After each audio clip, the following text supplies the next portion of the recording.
Bienvenidos a este nuevo programa de Discutamos México, ahora a discutir un poco de la filosofía en México. Discutirla, sobre todo, conversar sobre filosofía en México. Me da mucho gusto estar con mis colegas, el doctor Carlos Pereda, que es conocedor de la filosofía en México, tanto como mis otros dos colegas. Creo que en el caso de Carlos ha habido sobre todo un conocimiento muy interesante y un diálogo directo que ha establecido con los filósofos, en especial con los filósofos del siglo XX. Margarita Vera ha sido profesora de la Facultad de Filosofía y Letras, discípula directa de Leopoldo Sea y de Abelardo Villegas, y el doctor Guillermo Hurtado, que es un verdadero estudioso, apasionado de la filosofía en México. Creo que también ha tenido una enorme preocupación por encontrar hilos de novedad y de posibilidad de creatividad para la interpretación de nuestra filosofía y para promover su estudio a futuro. Qué bien que empecemos en esta posibilidad, en esta oportunidad que tenemos de charlar juntos sobre nuestra filosofía. Quisiera yo que nos centremos, desde luego, nos concentremos en la filosofía que estamos conmemorando en función de las dos celebraciones que tenemos enfrente, que es la de el bicentenario en relación a la independencia y el centenario en relación a la revolución, pero que a raíz de estos dos momentos históricos, políticos, decisivos de nuestra vida histórica, podamos ver lo que hay en filosofía o la relación que la filosofía pudo haber tenido primero con los dos movimientos históricos y después lo que ha sido la filosofía a lo largo de primero el siglo XIX y luego el siglo XX, con una preocupación que creo que compartimos todos por nuestro presente y desde luego por el porvenir de nuestra filosofía. Entonces, sobre esta base y con el propósito de que podamos encontrar aquellas que se pudieran considerar las tendencias más significativas de la filosofía en México, creo que nos convendría partir de algo que es universal. El hecho de que la filosofía, desde que nació en Grecia, ha tenido como dos vocaciones, dos proyecciones en toda su historia. De hecho, dos grandes preocupaciones, una de carácter teórico, cognoscitivo. Incluso en Grecia se configura y se constituye como ciencia, como lo que se llamó episteme entre los griegos, ciencia, y bien la filosofía como práctica, la filosofía ligada a la sapiencia, ligada a la ética de una manera muy directa, pero también enormemente ligada a la política. La primera interrogante que haríamos es la relación que puede haber entre la filosofía y el movimiento de independencia. No tanto pensando en, bueno, estos son los filósofos, ¿no? Aquí aparece un filósofo. No, es que la filosofía permea la realidad y penetra en las realidades sociales y políticas, no solo de manera directa, a través de figuras filosóficas, sino por mil caminos. Entonces, ese acontecimiento nuestro que estamos conmemorando hoy, que es nuestra independencia, ¿qué tuvo que ver la filosofía con él o qué tiene que ver él con la filosofía? Pues bueno, como tú has dicho, si bien las revoluciones las hacen los hombres, las mujeres, las ideas también tienen un papel muy importante que jugar ahí. Y en México, así como durante la conquista hubo un debate filosófico en torno a la justificación o comprensión de la conquista, la independencia también tuvo un trasfondo de ideas filosóficas muy importantes. ¿Por qué? Porque lo que se debatía aquí eran los principios fundamentales de la filosofía política. Es decir, en qué momento el monarca pierde la soberanía, ¿no? Y en qué condiciones se puede restablecer esa soberanía hacia el pueblo, que es quien originalmente la detenta. De esta manera, entre 1808 aproximadamente y 1821, que culmina la Guerra de Independencia, encontramos toda suerte de debates y de discursos en torno a esta cuestión que era tan importante y que era la fundamental que se estaba debatiendo en ese momento. Y aquí, en el caso de la independencia, me parece que ha habido dos interpretaciones un poco opuestas, ¿no? Que quizá al fin de cuentas sean complementarias.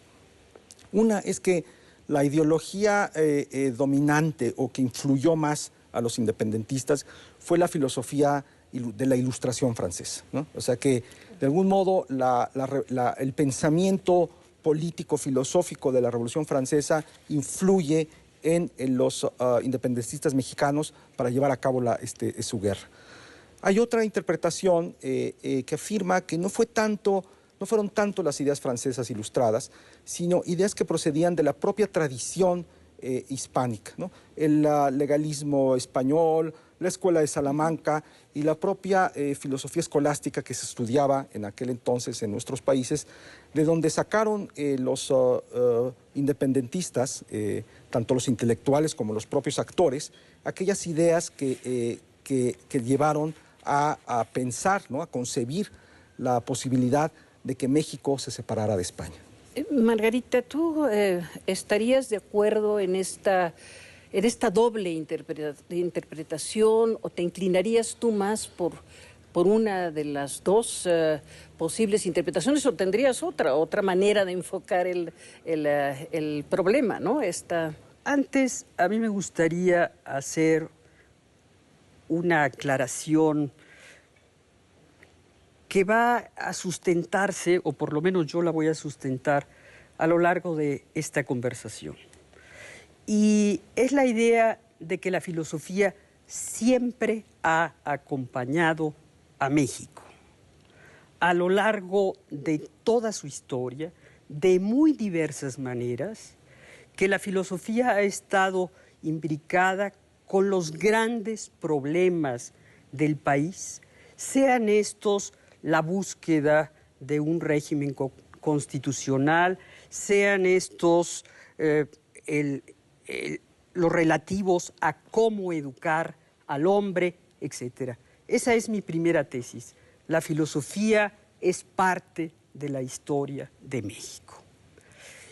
Y lo ha señalado el doctor Hurtado. En este momento en que se rompen los vínculos con España, cuando el monarca tiene que abdicar en Francia, la pregunta es, ahora, ¿cuál es el futuro de este país que antes estaba centrado por el gobierno español? ¿Cómo vamos a vivir ahora? Y hay varias respuestas.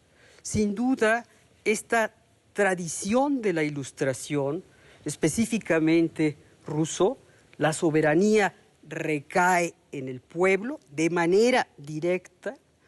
Por otro lado, la tradición legalista de España, en que se afirma que si bien la soberanía es una de las funciones que debe ejercer el pueblo, esta es indirecta, que debe haber representantes.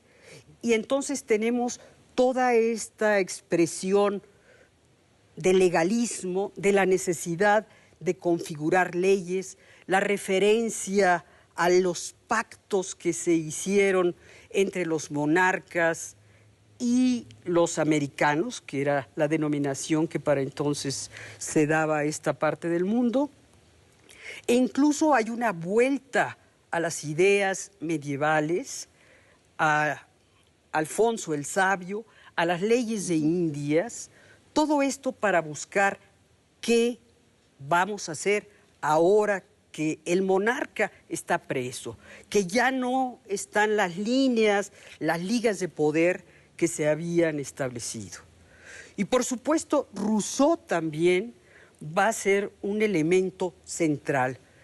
Las ideas de que debe haber, que el pueblo tiene que asumir la soberanía que antes tenía el monarca. Este es un tema en el cual Rousseau va a aportar enormes ideas, claridades, respuestas. Entonces, si era muy peligroso declararse rousseauiano, no lo era tratar de disfrazar, de disolver estas ideas. Recordemos que en 1799 se publica por primera vez el contrato social en español. Pero Hidalgo manejaba el francés, manejaba el italiano, los traducía e incluso en su curato algunas comedias francesas se representaba. Al punto que uno de sus curatos se llamaba La Francia Chiquita, porque ahí todo el mundo discutía las ideas de Rousseau, las ideas de los ilustrados, de modo que estas ideas se van a convertir casi en el aire que todo el mundo respira, aunque no haya una declaración de paternidad, porque esto es muy peligroso.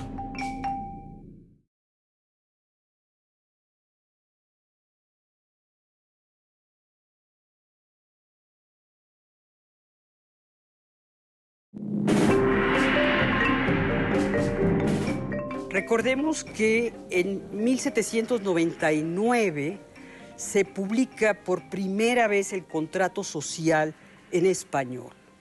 Pero Hidalgo manejaba el francés, manejaba el italiano, los traducía e incluso en su curato algunas comedias francesas se representaban.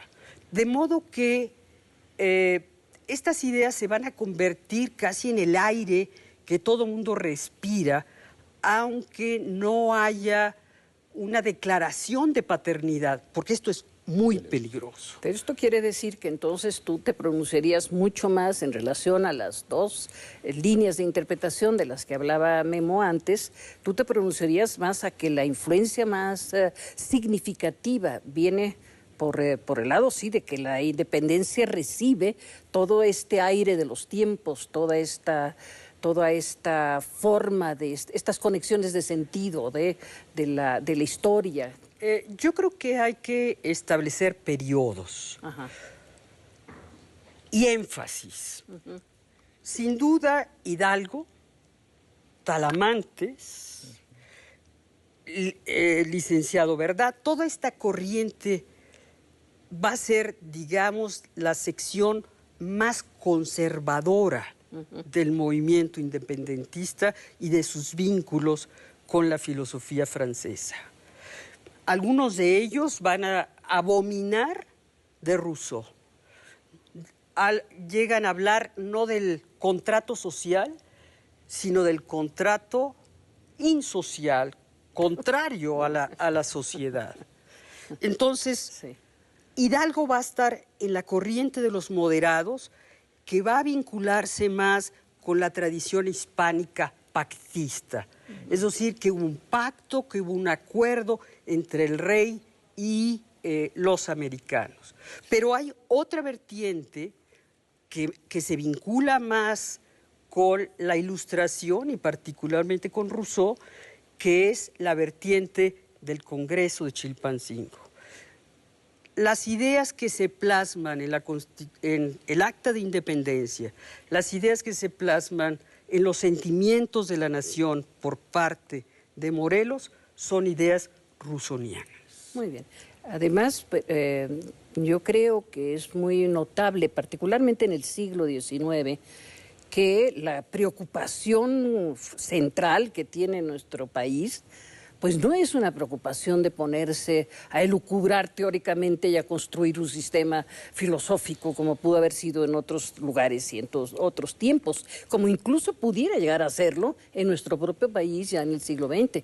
Entonces estamos viviendo una época en donde tenemos una urgencia realista de construir un país. La prioridad era construir a la nación.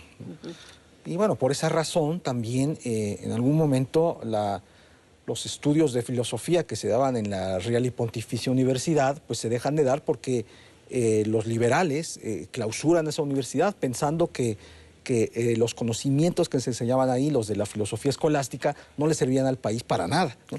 El país necesitaba ideas nuevas, ¿no?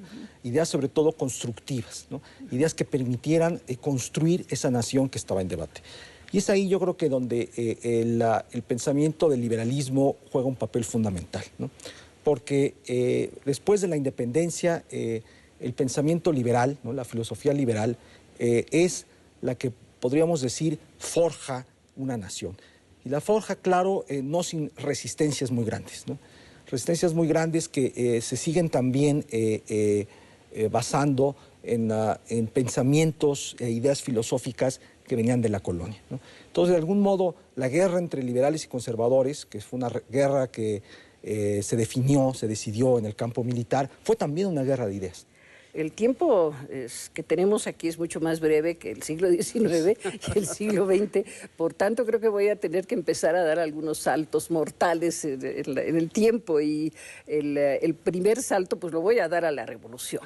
¿Qué papel va a jugar aquí la filosofía en relación a la revolución? Si es la filosofía la que afecta de alguna manera a la revolución o la revolución hace la filosofía o tiene una influencia, repercute, impacta en un sentido o en otro. Es decir, quisiera yo saber cómo verían ustedes, y ahora invierto el orden de plática, para ti, Carlos, ¿qué sería esto? ¿Cómo verías tú esto? Bueno, hay como 3 etapas, creo, de interpretación de esas relaciones.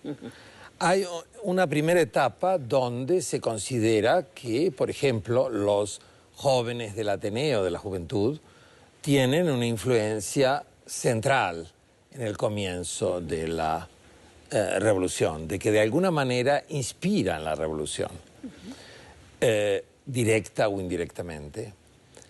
Luego, frente a esta primera interpretación positiva, hay como una interpretación totalmente negativa, donde se divorcia por completo los movimientos de la Revolución Mexicana de los movimientos, por ejemplo, de las ideas ateneístas. Esto es toda la reacción que a partir de los 40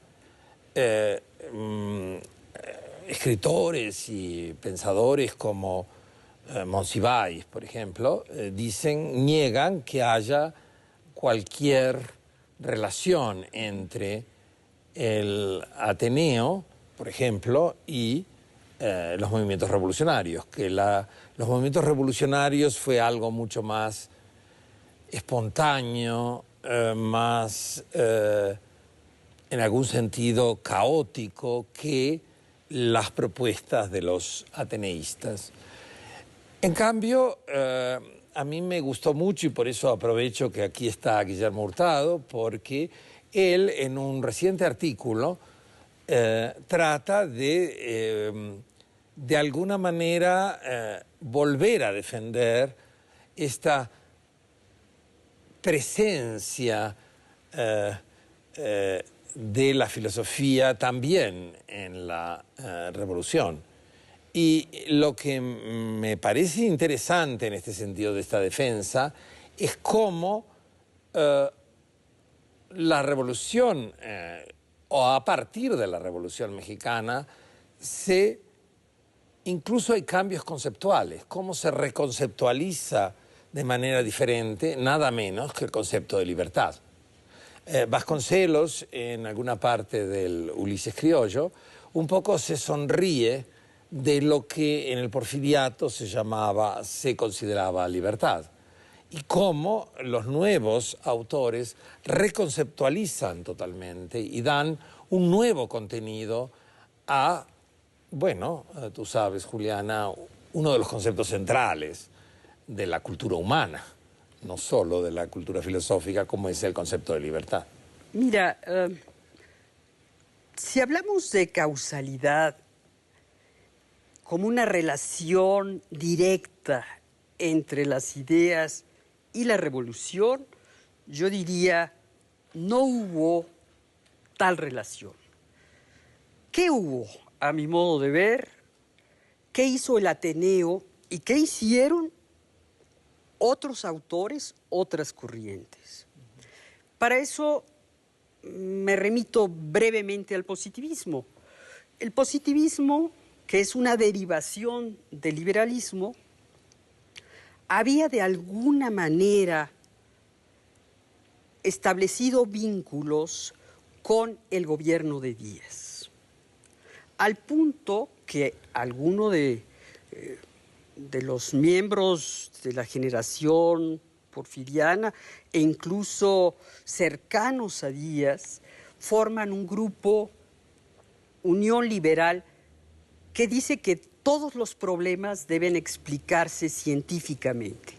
Y de ahí el pueblo, un poco en tono de mofa, llama a ese grupo vinculado al positivismo y a Díaz como los científicos. Cabe aclarar que no todo positivista es porfirista, pero la gran mayoría establece esa relación. De modo que hacer la crítica al positivismo es socavar,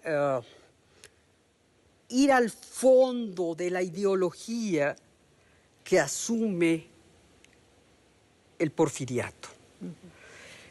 Entre los críticos están, por supuesto, los escolásticos, que a lo largo de todo el siglo XIX se habían peleado con los liberales, liberales puros o los liberales convertidos en positivistas.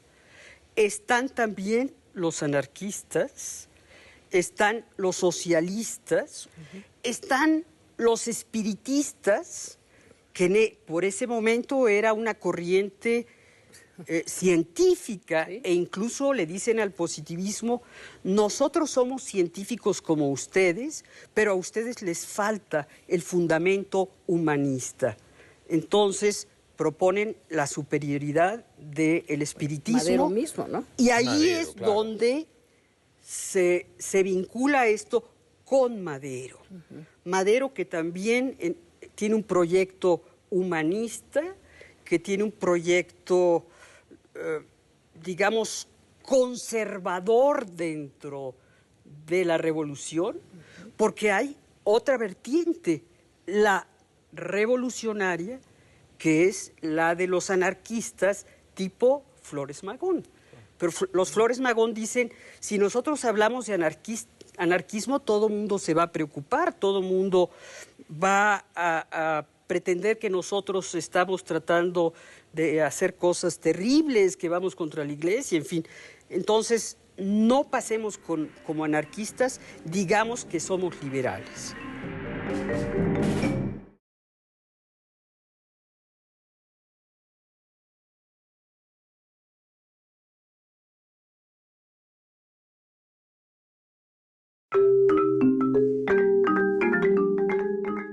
Y cómo los nuevos autores reconceptualizan totalmente y dan un nuevo contenido a uno de los conceptos centrales de la cultura humana, no solo de la cultura filosófica, como es el concepto de libertad. Pero los Flores Magón dicen, si nosotros hablamos de anarquismo, todo el mundo se va a preocupar. Entonces, no pasemos como anarquistas, digamos que somos liberales. Claro que otra de las críticas es esta de los positivistas, de los ateneístas. Es una crítica de orden moral, como había sido la crítica de Madero. No es la crítica por el lado de los de la pobreza, de la propiedad en manos de unos cuantos, sino que es una crítica, la del Ateneo es una crítica cultural. ¿Qué ha hecho el positivismo? Nos ha dejado sin filosofía, nos ha dejado sin humanidades. Han querido educarnos en la ciencia, pero la ciencia no es la ciencia experimental, no es la ciencia tal, es un fetiche. Y entonces viene el ataque al positivismo. Pero ese ataque al positivismo incluso lo van a alentar, lo van a apoyar algunos de los más eminentes porfiristas e incluso ministros, como es el caso de Justo Sierra. Y es esa crítica la que va a darle a la revolución nuevas bases. Pero, insisto, yo no quisiera que se entendiera como relación de causalidad. Movimientos coetáneos. Yo creo que es muy importante rescatar las ideas filosóficas de la Revolución Mexicana, porque durante mucho tiempo también hubo una interpretación de la Revolución Mexicana como si hubiese sido una revolución sin ideas, ¿no? Entonces hubo estas interpretaciones de que la Revolución Mexicana brotó sola, como si fuese una planta ahí en la mitad de la montaña, ¿no? Y que ya después se hicieron las ideas, después vino el arte revolucionario, la literatura revolucionaria, la filosofía revolucionaria. Esto yo creo que no es cierto. Y además, yo creo que además de ser falso, es una interpretación que fue, no tanto ahora quizá, pero sí lo fue en algún momento, peligrosa desde un punto de vista ideológico, ¿no? Porque si se afirma que la Revolución Mexicana careció de ideas, ¿no?, entonces podría pensarse que cualquier ideología que uno pesque por ahí, o sea, podría ser compatible con la Revolución Mexicana. O sea, que la Revolución Mexicana no tiene ningún tipo de compromiso con una idea, por ejemplo, del ser humano, o con una idea de la moral en la política, ¿no? Y esto es fundamental, porque como ya se ha señalado, los revolucionarios mexicanos, ¿no?, de distintas tendencias, estaban disatisfechos con el orden político y social del porfiriato por muchas razones, porque encontraban injusticia y, por supuesto, eso significa una idea de cuál debe ser la justicia social, de cómo debe organizarse el Estado para proveer esa justicia social o para garantizarla, y sobre todo también una idea moral, ¿no?, de qué tipo de ser humano es el que tiene que ser el mexicano, ¿no? Tiene que ser un hombre libre, un hombre que busque también la realización de ciertos fines. O sea, sin embargo, habría que decir de inmediato, habría que complementar lo que tú has dicho con lo que dijo antes Margarita. Es decir, no ver que hay algo así como 4 o 5 ideas rectoras, sino que hay una pluralidad de ideas que a veces entran en conflicto. Porque Flores Magón y Vasconcelos no creo que estuvieran en todo de acuerdo. Pero que es esos conflictos que justamente reaniman algo así como el nacimiento de una nueva época. Claro. Ahora, pero lo que sí Flores Magón y Vasconcelos estaban de acuerdo era en que el mexicano requería una renovación moral profunda. Sí. Eso es muy importante. La manera en la que ellos dos la entendían era muy distinta, pero era muy distinta, esa idea yo creo que sigue siendo válida hoy en día. Yo creo que todavía los filósofos podemos decirle a los mexicanos que ellos pueden, ¿no?, hacer una reflexión sobre sus condiciones individuales y sociales y que pueden cambiar las cosas, ¿no? Sí, me parece que además de las 2 celebraciones fundamentales de la independencia y la revolución, no hay que olvidar otro aniversario que ha tenido y tiene una repercusión extraordinaria, y es la fundación moderna de la Universidad Nacional. Y en ese punto creo que el Ateneo tiene un papel central. Vasconcelos fue el primer rector de la revolución, por así decirlo. La revolución fue, y él mismo así se define, como un enviado de la revolución para modificar la manera de entender no solo la educación y la cultura, sino al hombre nuevo que debe forjarse como resultado del movimiento revolucionario. Entonces, ahí está la crítica a las formas educativas del pasado y la propuesta de una nueva forma de educar, que es en último término la propuesta de un nuevo hombre. Y ahí tenemos una universidad que publica los clásicos, los grandes autores de la filosofía, del pensamiento, del saber universal, porque quieren darle al mexicano salido de la revolución una idea de la humanidad, de los valores humanos.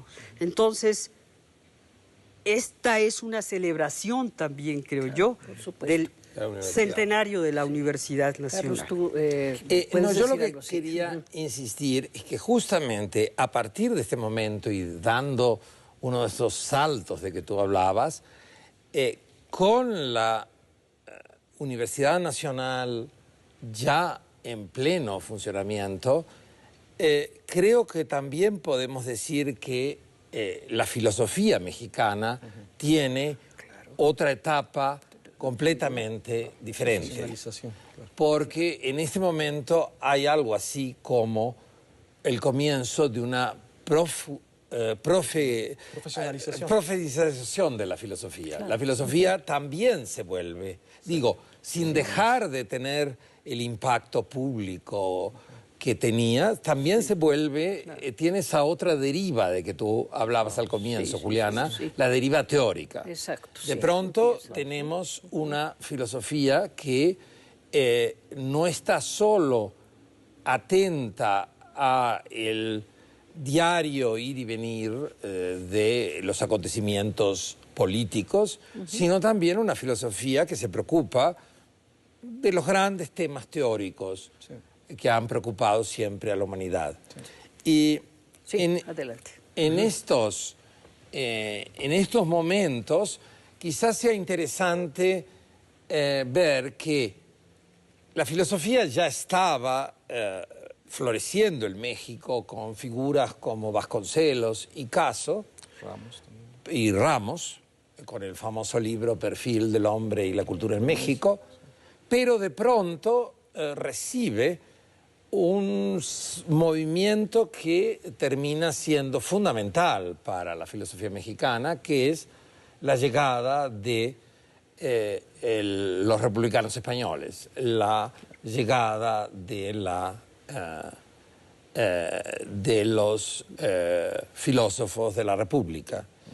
Y para ir muy rápidamente y para que ustedes después me contradigan, yo diría que la filosofía en México en el siglo XX, así a vuelo de pájaro, distinguir estos 4 grandes momentos. Uno, el momento anterior a la llegada de los españoles, donde está figuras como Caso, Ramos y Vasconcelos.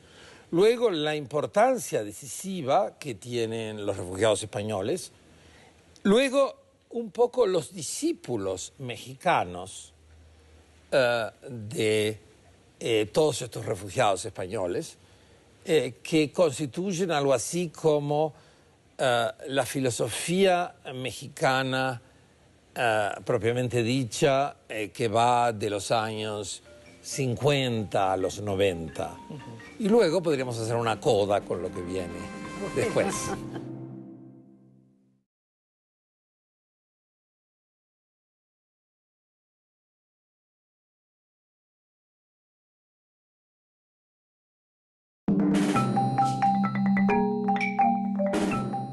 Luego, un poco los discípulos mexicanos de todos estos refugiados españoles, que constituyen algo así como la filosofía mexicana propiamente dicha, que va de los años 50 a los 90.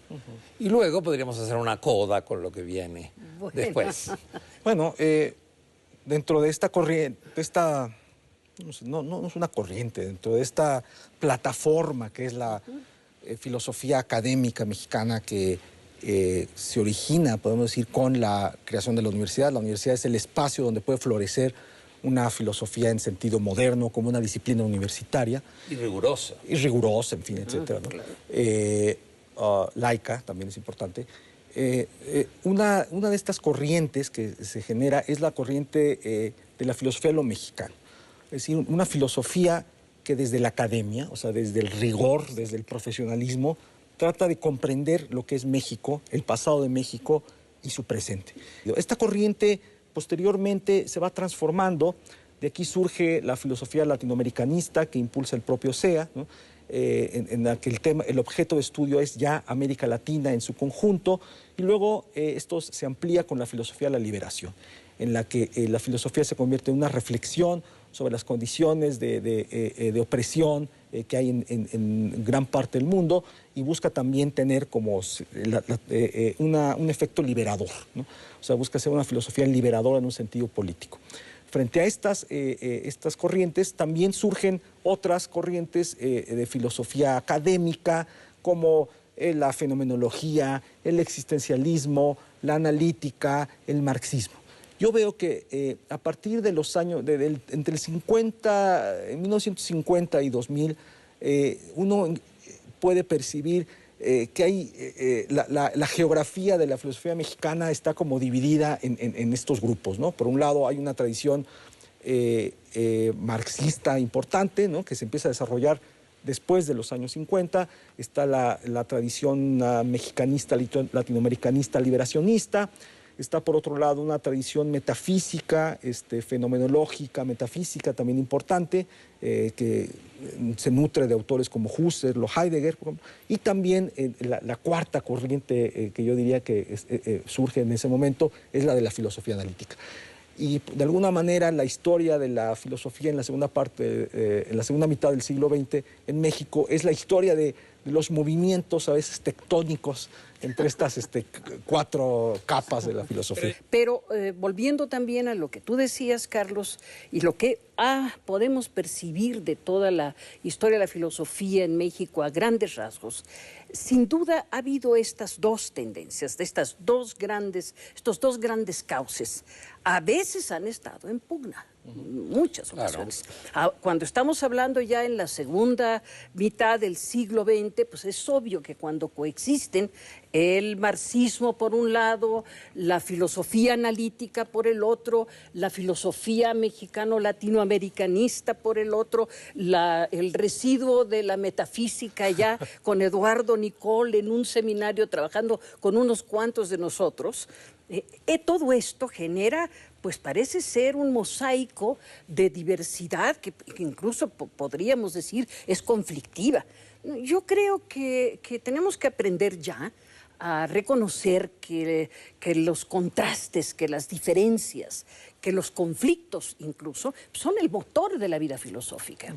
Quizás la filosofía en México no se hubiera podido mover como se ha movido si no hubiera sido pues por estos estímulos recíprocos de la confrontación, y que no nos olvidemos nunca que la filosofía es movimiento, que la filosofía no es dogma, que justamente lo que la caracteriza es el espíritu crítico, la capacidad de dudar, de preguntar, y un estado de búsqueda que no termina nunca. Claro. Tengo mis reservas. Me preocupa el presente y el futuro. Me preocupa el que, si hemos estado hablando en este momento, por ejemplo, de una cercanía entre el proyecto de nación política de nuestros gobernantes y la presencia de la filosofía a lo largo de muchos siglos o de mucho tiempo, en nuestro presente, no me pregunten fechas ni cuándo, empieza a darse una enorme y a mí me parece sintomática lejanía de lo uno y de lo otro, preocupante. Entonces, quisiera yo que fuera un primer punto previo a que concluyamos, porque el último quiero que hablemos de la educación y la filosofía. Entonces, primeramente les pediría una breve reflexión sobre esta relación actual entre la filosofía y entre la ética y la política, claro, muy claramente también, pero sobre todo, ¿qué está haciendo la filosofía en relación a la política actual? La política en relación a la filosofía, otra vez esta interactividad entre los dos campos y qué puede ser hoy y qué puede venir para mañana. Bueno, yo creo que la importancia de la filosofía en el presente es fundamental, ¿no? Sobre todo si queremos construir un México democrático. Es decir, si queremos que sean los mexicanos los que construyan el México del futuro. Porque esta construcción democrática de México se tiene que hacer con base en ideas, valores y aspiraciones comunes. Para eso, primero es muy importante que sepamos cómo vamos a construir ese México, ¿no? Y ese México se tiene que construir, me parece, el México democrático que queremos, se tiene que construir por medio de un diálogo racional, ¿no? No lo vamos a construir a golpes, ¿no? No lo vamos a construir con pistolas, lo tenemos que construir por medio del diálogo pacífico racional. Y aquí la filosofía ha sido siempre el modelo del diálogo democrático, ¿no?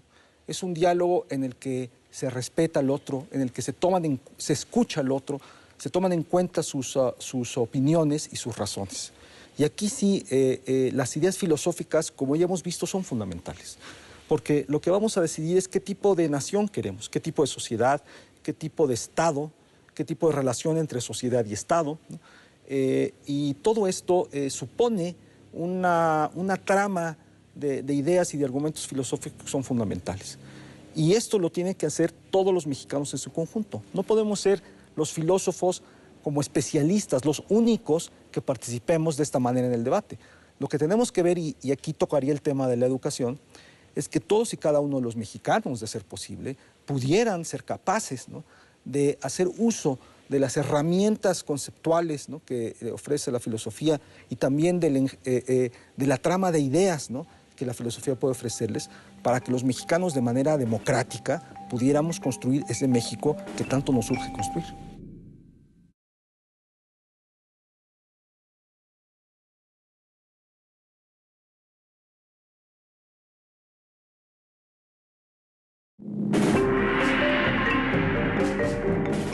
Y aquí sí, las ideas filosóficas, como ya hemos visto, son fundamentales.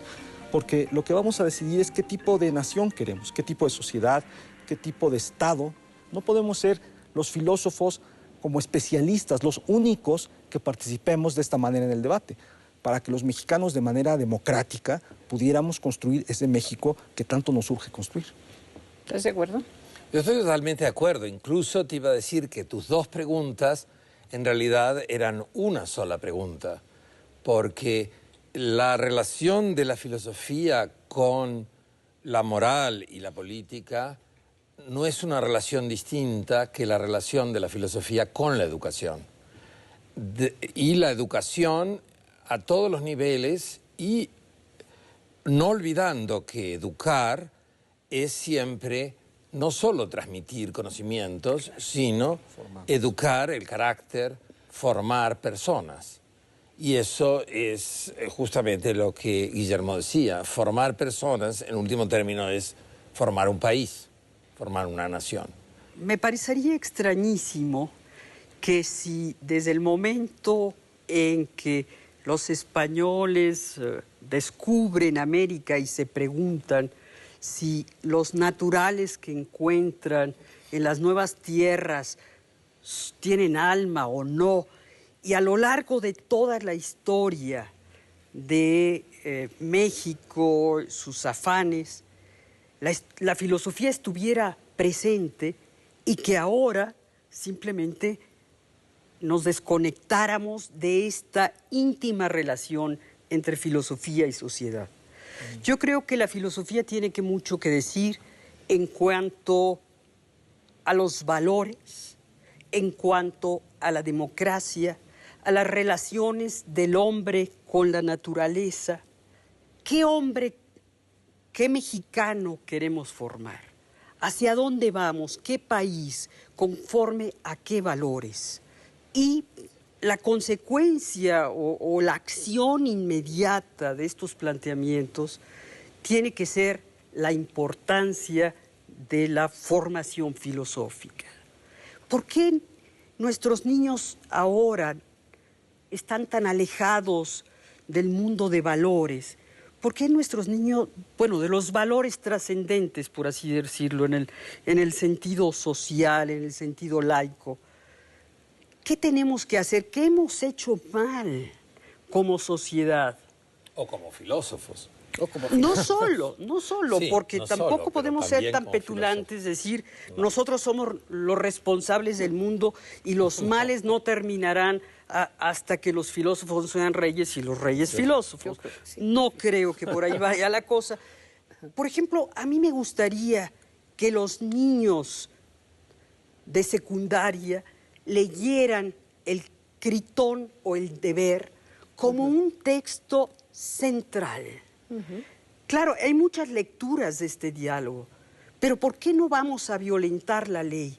Porque al hacerlo estoy deshaciendo mi ciudad. ¿Por qué no puedo aceptar irme si me han condenado, pero mis amigos, como es el caso de Sócrates, me están proponiendo escapar? No lo puedo hacer porque con ello cancelo lo que es mi ciudad. La filosofía tiene que estar presente en la educación y no nos vaya a ocurrir como ocurrió con los positivistas, que los ateneístas les hayan criticado el cancelar sus vínculos con esta parte fundamental de la historia humana. Yo quiero ver quién va a ser el valiente que va a decir, a partir de ahora, los jóvenes mexicanos no van a tener conexiones con la filosofía. Hay tendencias y hay propensiones. A mí me preocupa además no solamente el momento hasta de la formación infantil, de la filosofía para niños, que puede tener una razón de ser. Pero a mí me preocupa mucho más la educación para el adolescente. Creo que es en la adolescencia cuando de verdad hay que formar el espíritu crítico, cuando de verdad surge la gran conciencia de valores y cuando en serio es necesario que haya una posibilidad de búsqueda y de asombro ante el mundo, porque sin una conciencia de búsqueda y de asombro nunca seremos filósofos y nunca seremos hombres. Es decir, hemos estado uniendo... Nunca seríamos comunidad. Exactamente, ni comunidad, ni tendríamos la humanidad la tenemos que estar gestando. La humanidad no es algo que nos cayó de algún cielo. La humanidad es un algo que estamos haciendo en historia. Y eso es la ética, y eso es la filosofía. Por tanto, yo creo que es necesario que defendamos a capa y espada, como lo hemos hecho y lo seguiremos haciendo, esta posibilidad de que la educación al menos esté ahí presente y que la educación y esto que tú propones, Guillermo, que me parece muy bien, que la comunidad entera se haga cargo de que no podemos no participar en la construcción de nuestro propio país. Se nos ha ido el tiempo hasta donde yo puedo percibir, y entonces pues... creo que hemos podido platicar bien, somos buenos charladores y no tenemos posibilidad tampoco de estar en pugnas unos con otros, Somos amigos, a pesar de que somos diversos, todos los cuatro somos diversos en nuestras orientaciones filosóficas, pero tenemos una base de consenso y de amor por la filosofía que creo que es lo principal. Claro, sí. Gracias. Muchas gracias. Muchas gracias.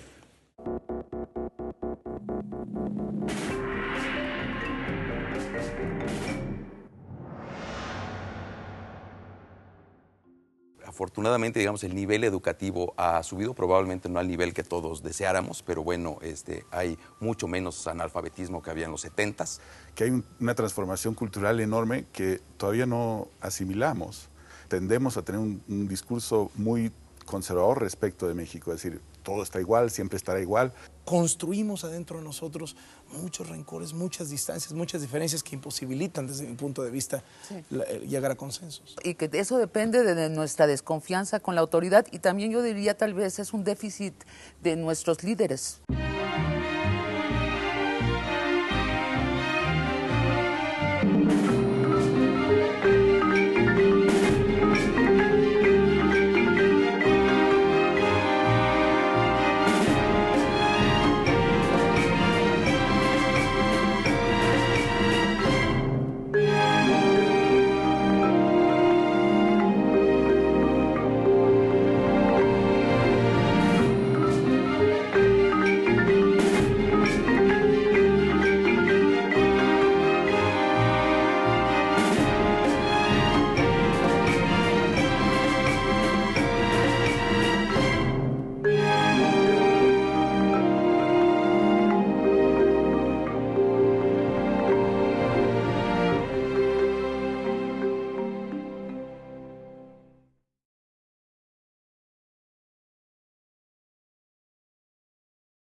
Thank you.